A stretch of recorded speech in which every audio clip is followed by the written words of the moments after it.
సమ్మర్‌లో మన ఎలక్ట్రిక్ వెహికల్‌ని కరెక్ట్‌గా యూజ్ చేయకపోతే బ్యాటరీ లైఫ్ చాలా ఫాస్ట్‌గా డిక్రీజ్ అవుతుంది.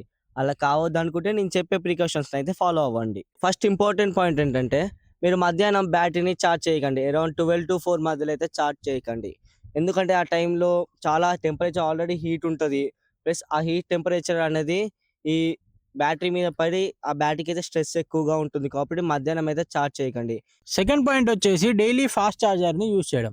డైలీ ఫాస్ట్ చార్జర్‌ని యూజ్ చేయడం వల్ల ఏమవుతుందంటే బ్యాటరీకి బాగా స్ట్రెస్ పడి బ్యాటరీ అనేది త్వరగా వీక్ అయిపోతుంది. థర్డ్ పాయింట్ వచ్చేసి వెహికల్‌ని ఎండలో పార్క్ చేయడం. ఎండలో పార్క్ చేయడం వల్ల ఏమవుతుందంటే బ్యాటరీ మీద లోడ్ ఎక్కువై, హీట్ ఎక్కువై బ్యాటరీ అనేది కాలిపోయే ఛాన్సెస్ అయితే ఉంటాయి.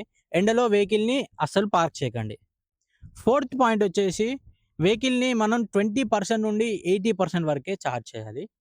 అంతకన్నా ఎక్కువ 100% వరకు చార్జ్ చేసినట్లయితే ఓవర్ హీట్ అనేది అయిపోతుంది. దానివల్ల బ్యాటరీ లైఫ్ కూడా తొందరగా స్పామ్ అవుతుంది.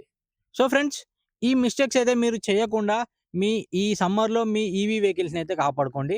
దానివల్ల ఈవీ వెహికల్స్ అయితే ఫైర్ అనేది అవ్వవు. ఈ వీడియోని ఖచ్చితంగా ఈవీ స్కూటీ ఆర్ కార్ వాడుతున్న మీ ఫ్రెండ్స్ అండ్ ఫ్యామిలీస్‌కి అయితే ఖచ్చితంగా షేర్ చేయండి. వాళ్ళకి ఈ వీడియో అయితే యూజ్‌ఫుల్ అవుతుంది. ఇంకా వీడియో నచ్చినట్లయితే ఒక లైక్, ఒక షేర్, ఛానెల్‌ని ఎవరైతే సబ్స్క్రైబ్ చేసుకోలేదో ఖచ్చితంగా సబ్స్క్రైబ్ అయితే చేసుకోండి. నెక్స్ట్ వీడియోలో కలుద్దాం. అంతవరకు డ్రైవ్ సేఫ్, థింక్ స్మార్ట్.